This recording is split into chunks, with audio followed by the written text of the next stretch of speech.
what those abbreviations in your payslip mean? Have you ever been like, oh no, yet again another payslip? Then you should continue watching this video to know more about your payslip.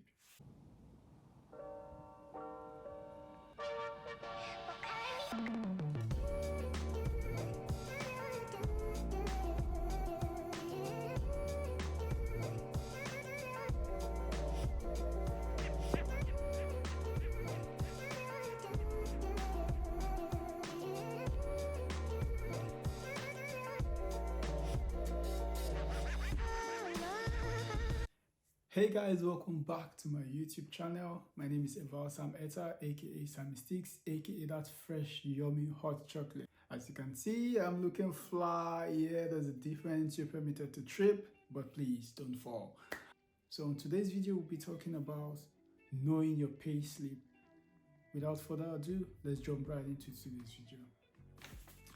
So here you're working in Germany, and you should already know there are different kind of jobs you can do in Germany. So that's, you have the part-time job, you have the full-time job, you have the mini job. The mini job, you don't pay any tax. It's about 538 euros a month.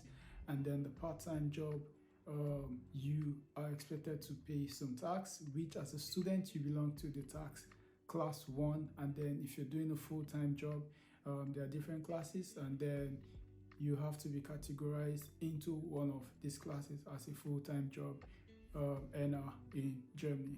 So usually I get like this kind of messages like, I receive my payslip, I don't really understand, and some other person say it doesn't really concern me, I just go straight to my gross earning and that's it. What is in my account, it's my business. No, that shouldn't be the case. You should know your payslip, because most times there might be errors, and you can make reference to this when you're talking to your employer, and this can be corrected.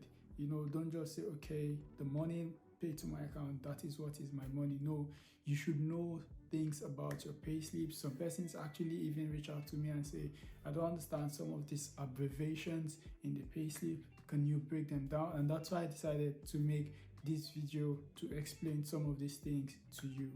In Germany, you always receive something like this. This is the last payslip I received, and it's always something like this. Yeah, it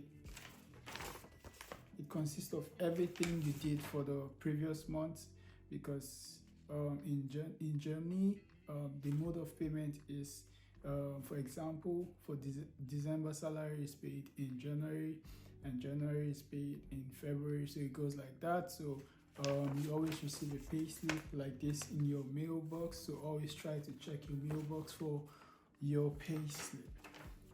So I'm going to be breaking this down, and also I'll be making reference to my notes where I wrote down some things, and because of the German terminologies, also I'm going to be writing them on the screen so you can know them and understand what they mean. So already you should know, in Germany you always see brutto and netto. So brutto means before tax and netto means after tax. So what this means is that the money you earn before your taxes are deducted, and then netto after your tax has been deducted, what you receive in your account. So you should know this. Number 2 is Zeitlohn. So this means time wages. So it means the time you must have spent working. It must have been maybe 80 hours, which is for students in a month. It might be more than, it might be less. So you always see this in your payslip. This tells you the number of hours you worked in the previous month. Like I said earlier on, it always tells you the kind of contracts you're doing. So you might see Teilzeit, which means part-time, and you might also see Vollzeit, which is full-time. And basically, contracts in Germany means Vertrag. So wherever you see Vertrag, just mean it means contract. So Teilzeit Vertrag or Vollzeit Vertrag means full-time or part-time contract. And then number 3, you always see Prozentzeit. You know, it means percentage. So there are some days of which you work, which you earn extra this is different from your basic salary. So you work at night from 8 p.m. you also earn 25% of your salary, and also you earn 100% of your salary when you work on public holidays. When you work on public holidays, you earn 100% of your salary. So this is why you need to understand your payslip, because if, for example, you worked on public holiday, or you worked in the night from 8 p.m. or you worked on Sunday, it's going to be mentioned in your payslip. And if it's not mentioned, you have to make reference to it. But if you're the type who doesn't check these details in your payslip, then you might miss out on that. It's your sweat, so you need to claim it. You need to know about your money. I mean, who doesn't like money, yeah? So there are some abbreviations you will definitely see. There are some abbreviations you always see in your payslip, which I'm just going to be reading them out to you, and I'm also going to write it on the screen so you could make reference to it in your payslip. So KV means Krankenversicherung. Krankenversicherung. So this is your health insurance contribution. So usually if you're working, your employer pays 50% and you pay 50% of your health insurance. Moving on, RV means your pension insurance. It's going to be stated there. Rentenversicherung. So RV means pension insurance. This is a contribution you also pay. It's also stated in your payslip how much is taken and the number of percentage that is taken from your insurance. Usually, most times it's always 18.6%, but then again it differs, right? So you have to check some of these things. AV means unemployment insurance contribution, and then PV means contribution to long-term care insurance. So you always see SV/AG, the total social contributions paid by your employer. Usually is always 50%. So you can make reference to this in your payslip. So you always see it there. It's written. This is the total contributions paid by your employer.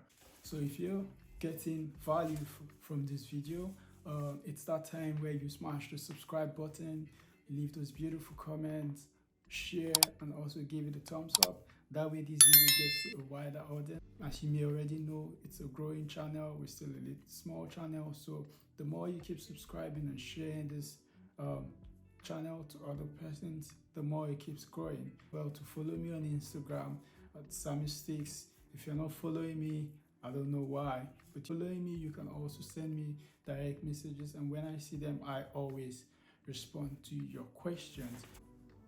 Now let's get back into the video. And then moving on, you have the Auszahlungsbeitrag. So this is amount paid out. So this is the amount paid out to you in your bank account. Also, so you get to see, so moving on, you also get to see this thing, Steuerfreibesorger. So this means the tax-free donations up to an exemption limit of 44 euros or event related to personal donations of up to 60 euros. So what this means is that maybe you have a birthday or something and your office gifts you an amount, maybe 44 euros. This means it's not taxable. Also see Steuer Brutto. This means taxable amount. So if you up to 960 euros, it is Steuer Brutto. So it is a taxable amount. So, and this usually falls in category. This usually falls in tax class 1. Also, you see Gesamtbrutto. This means the total gross you also receive in your account. So you always see it at the sum total in your payslip, what will be paid out to you in your bank account. Know about your payslip in Germany, because most times people just receive this payslip. Okay, this is what I earned for the month, and they put it in their file and that's it. They don't really go through some of these things, while some other people go through it, but they don't understand what these things mean. As a tip to this video, do also check the tax class Do well to always check the tax class, because so many people make these mistakes and fall into trouble at the end of the year. But try to avoid some of these things so you don't get into any kind of issues. I try to make this video as short as possible so it's not complicated. If there's anything you don't understand, you can reach me on Instagram, or you can leave a comment in the comment section. I'll be sure to respond. To know your payslip, always look at your payslips anytime you receive them, and compare them to what is sent to your account. It's very important you do that, right? Because you work for this money and you should be paid the accurate amount. So nobody is above mistakes. So if there's a mistake somewhere, you can always rectify this mistake. Don't wait and say, okay, no, since it's been taxed already, I'm going to wait tax return it to get back to me. No, try to make corrections where necessary. Okay, so this is where we end today's video. See you in the next one. Truce.